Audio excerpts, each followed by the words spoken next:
Match de qualif pour la Coupe du Monde 2026, 4-1 pour l'Argentine. Plus lourde défaite de l'histoire du Brésil en match de qualif pour la Coupe du Monde quand même, ce 4-1. Ils en ont fait des tonnes au Brésil suite à ça. Alors match tendu, déjà on va un peu recontextualiser. Il y avait eu cette fameuse interview de Rafinha sur Romario TV où il avait balancé ce truc, en gros il faut qu'on tape les Argentins sur et en dehors du terrain. Immense buzz. Du coup hier il y a eu gros chambrage. Le match était tendu d'une façon générale, Hamza, déjà. Ouais, plus l'avant-match que le match en lui-même, parce qu'on a connu des Brésil-Argentine beaucoup plus tendus, je pense au match aller. C'était mieux avant, bien sûr. Ah, le match aller, c'était un combat de rue. Hein. Ah non, franchement, le match aller, sincèrement, on a eu vraiment des Brésil-Argentine qui ressemblaient plus à des combats de boxe que des matchs de football. Hier, on a eu un match de football plutôt sympa, même s'il y a eu quand même, je trouve, quand même pas mal d'erreurs, ce qui nous a offert autant de spectacles, autant de buts. Mais en termes de tension, justement, ça a peut-être aussi baissé d'un cran côté argentin, parce qu'il y avait eu la qualification qui a été actée juste avant le coup d'envoi, suite au match nul de la Bolivie face à l'Uruguay. Donc en fait, au coup d'envoi du match, l'Argentine était déjà qualifiée pour la Coupe du Monde. Du coup, c'était soirée de fête. Alors là, surtout d'ailleurs les médias, on va dire plutôt hispanophones et notamment argentins, ils en font un peu des caisses suite à ça. Le Brésil, ils sont 3e du groupe de la CONMEBOL. Je rappelle qu'il y a 10 équipes dans la zone Am-Sud, que les 6 premiers sont qualifiés direct à la Coupe du Monde, que le 7e fait un match de barrage intercontinental. Le Brésil, ils ont 8 points d'avance sur le barragiste qui est la Bolivie. Ils vont jouer encore 4 matchs en Équateur, contre le Paraguay, contre le Chili, et ils vont terminer en Bolivie. Bon, on est d'accord qu'il faudrait une cata totale, c'est du storytelling plus qu'autre chose pour que le Brésil n'y aille pas. Non, mais moi, très sincèrement, je pense qu'aujourd'hui, on tient les 6 qualifiés. Okay. Du côté de la zone Am-Sud. La Bolivie, ils ont 6 points de retard sur la Colombie qui est... Aujourd'hui, l'enjeu principal, je pense que c'est le barragiste. Venezuela, Bolivie, Pérou, Chili. Honnêtement, Pérou, Chili, je vois pas trop parce qu'en plus, il y a un calendrier compliqué, je crois, plus pour le Chili que pour le Chili, ils sont Pérou. derniers, ils ont 4 points de retard sur la place de barragiste. Ouais, c'est compliqué. Il y a un gros match prochaine journée, je crois que c'est Bolivie-Venezuela ou Venezuela-Bolivie, je sais plus où se jouera le match, mais la place de barragiste sera vraiment le principal enjeu. Le Paraguay qui revient de nulle part et qui se retrouve aujourd'hui parmi les qualifiables, qui prend peu de buts avec Alfaro. La Colombie, derrière, ça va dérouler. L'Uruguay, l'Équateur qui réalise une campagne de qualif extraordinaire parce qu'en plus, ils ont eu 3 points de pénalité, l'Équateur, donc potentiellement, ils sont pas si loin de l'Argentine, effectivement. Ouais. Donc derrière, effectivement, tu as le Brésil qui ira, selon toute vraisemblance, à la Coupe du Monde. Et quand même, il faut qu'on en parle de cette équipe du Brésil. Alors, ok, devant, Rafinha, Vinicius Junior, Rodrigo. Il y a 2 joueurs de Wolverhampton, il y a des joueurs du championnat brésilien. Alors ok, c'est pas la Serie A brésilienne, c'est pas ce qu'on suit le plus également, mais c'est pas des tauliers. Même Bento le gardien qui joue en Arabie Saoudite à Al Nasser avec Cristiano Ronaldo, elle est pas ouf cette équipe quand même. Il y avait beaucoup d'absents. On va rappeler qu'Ederson n'était pas là, Vivier, comme toujours, parce qu'il est blessé. Alisson s'est blessé, et Dieu merci quand même, ça a l'air d'aller. Mais grosse blessure face à la Colombie avec le choc face à Davinson Sanchez.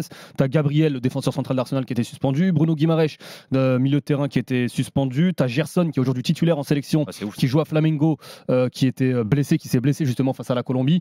Donc on a quand même, il y avait quand même beaucoup d'absents, même si on va pas dédouaner la piteuse performance brésilienne. Et on va pas se réfugier derrière ça. Neymar, effectivement, qui était convoqué pour la première fois depuis 16 mois. Ça, d'ailleurs, c'est un autre débat et à mes yeux, je pense que le Brésil a encore besoin de Neymar s'il revient à un niveau acceptable. C'est dire quand même à quel point ils sont en galère alors quand même. Bien sûr, parce que c'est un profil en fait qui n'existe pas et il y a eu des essais avec les différents sélectionneurs, Paqueta, Vini, Rodrigo, etc. Et ça n'a pas vraiment marché. Donc je pense vraiment que le Brésil a besoin de Neymar. C'est quoi l'impact de la défaite au Brésil? Parce que pour moi, Dorival il va sauter. Non mais pour moi c'est la défaite la plus embarrassante et la plus gênante depuis le 7 ans contre l'Allemagne.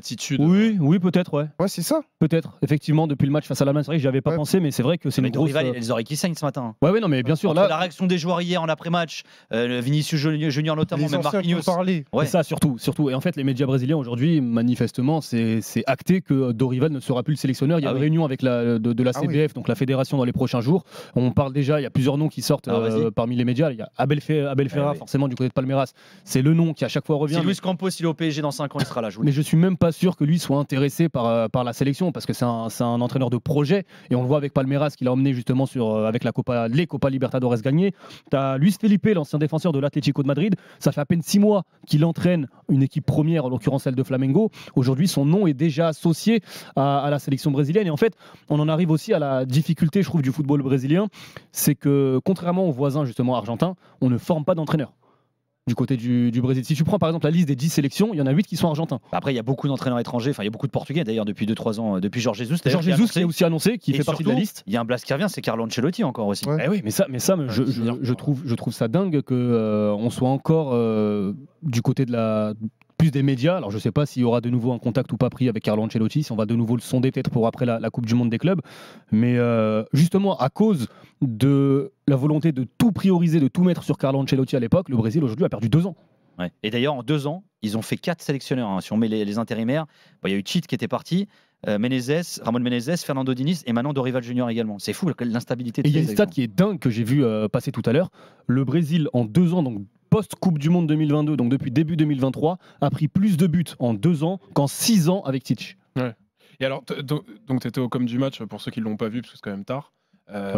Donc on rappelle qu'il y a par rapport au fait que Dorival est peut-être pas lâché, mais il y a des attitudes qui posent question. On rappelle qu'à la 13e minute, il y a 2-0 pour l'Argentine, avec des comportements brésiliens, notamment dans les retours défensifs, qui, à ce moment-là du match, avec une équipe à ce point-là coupée en deux, d'ailleurs tu le soulignais vachement aux commentaires, c'est pas pose question, mais interpelle quoi. 13e, il y a 2-0, les mecs font plus les retours. Quoi. Moi, très sincèrement, je mettrais pas ça forcément sur une question de volonté des joueurs, mais encore une fois, il y avait beaucoup d'absents et du coup des joueurs qui se connaissaient pas. Murillo, c'était sa première sélection, le défenseur de Nottingham Forest. Au feu.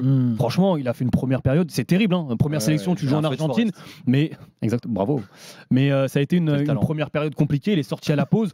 Sur les 2 premiers buts, c'est involontaire, mais le ballon rebondit sur lui et ça devient presque une passe D. Le latéral droit, Wesley, c'est sa 2e sélection, première convocation. Là aussi, pareil, tu vas au feu sur un match alors qu'il joue à Flamengo au Brésil, pour ceux qui ne le connaissent pas.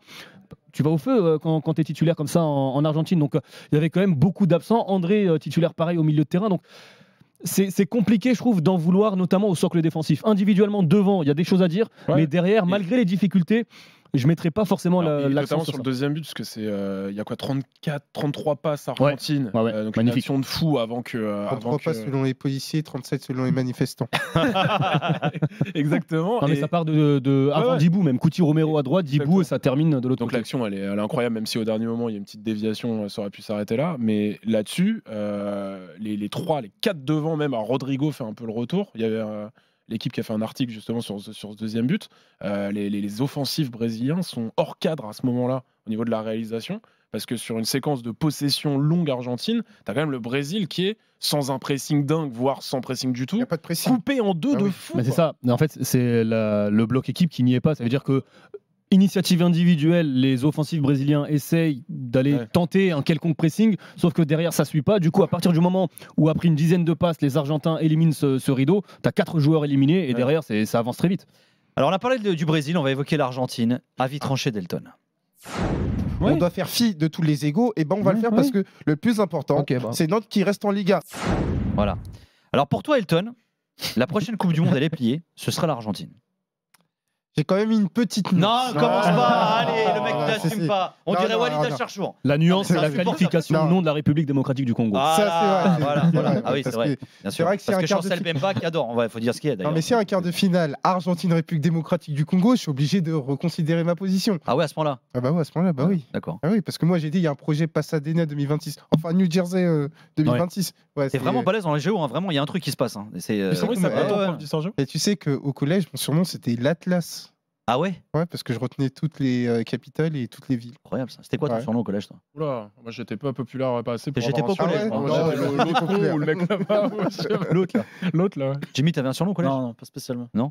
Sérieux? Je joue au foot à la récré. Non plus. Ouais. Il y a quelqu'un qui avait un surnom. Toi, t'étais plus fort du collège au foot, on est d'accord? Ouais, il y avait personne. J'ai un petit village de montagne et tout. Saint-Jean-de-Maurienne, vallée mauriennaise. D'accord, ok. En Savoie. C'est pas grave. Non, mais c'est pas très glorieux, c'est pour ça. J'attendais que tu me dises un truc, des fois que tu connais. Je connais pas du tout cette région, donc je juge pas. T'étais la star très beau. Star du collège. Ouais, je jouais au foot tout le temps. Waouh, t'as vu le faux modeste, arrête. Il n'y avait pas de. Bon, Elton. Pardon, ouais. Bon, c'est bon, l'Argentine va gagner. Non, pour moi, l'Argentine est le favori et la favorite à sa propre succession, parce que par rapport à tout ce qu'ils m'ont montré sur les cycles post-Qatar, pour moi, c'est la meilleure équipe. À savoir, déjà, il y a eu la Copa América 2024 qui a fait que l'Argentine a désormais un triplé. Et moi, c'est surtout la maturité collective qui m'a épaté, qui m'a même choqué à certains moments, parce que c'est vrai qu'on les avait un peu perdus de vue depuis la Copa América, mais là, ils sont revenus avec une maturité collective qui a été incroyable. L'Argentine des milieux terrain avec Rodrigo de Paul, McAllister, Enzo Fernandez et le petit Almada qui, pour moi, était épatant. Et tout ça me fait dire que, alors oui, évidemment, on a déjà eu le précédent équipe de France avant 2002 qui était l'archi-favorite, qui s'est crashé au premier tour. L'Allemagne avant 2018 qui s'est également crashé au premier tour. Là, ça me paraît un peu compliqué avec la Coupe du Monde à 48. Mais du côté de l'Argentine, en fait, on a encore avancé. Pour moi, aujourd'hui, l'Argentine de 2025 est meilleure que l'Argentine de 2022. Ce qui n'est pas rien. Parce que déjà, l'Argentine de 2022, avant d'attaquer la Coupe du Monde, avançait avec une série de matchs sans défaite. D'ailleurs, ils avaient même battu le record, si je ne dis pas de bêtises, avant de perdre contre l'Arabie Saoudite. Ils ont remporté la Coupe du Monde. Et moi, j'ai le sentiment qu'à l'occasion de la prochaine Coupe du Monde, le fait d'avoir gagné le Mondial, 2 Copa América, ils arrivent avec une confiance, déjà ils sont argentins, une confiance qui est très importante, une maturité collective. Et dernier point qui est très important, Hamza, tu l'avais commenté, déjà lors de la Copa América 2024, ils avaient été capables de composer sans le meilleur Lionel Messi. Et là, sur un match contre le Brésil, où ils en mettent 4, après avoir 3 jours plus tôt gagné en Uruguay, ce qui n'avait pas été fait depuis 12 ans, à chaque fois, ils l'ont fait sans Lionel Messi. Donc pour moi, il y a un groupe... Mais est-ce que le problème, ça va pas être le retour de Messi aussi? Ah non, moi je pense que Lionel Messi, pour moi, reste le meilleur joueur de cette équipe. Mais à côté de ça, il y a des joueurs qui ont pris en maturité. Faut pas banaliser le fait que Enzo Fernandez, McAllister, Alvarez, ils avaient moins de 10 sélections avant d'attaquer la Coupe du Monde 2022. Là, ils se sont étoffés, ils sont dans des clubs qui sont beaucoup plus importants, voire même candidats pour aller dans le dernier carré de Ligue des Champions, et ça a aidé la sélection. Et moi, je me dis que dans la perspective de la Coupe du Monde 2026, l'Argentine est la favorite numéro 1.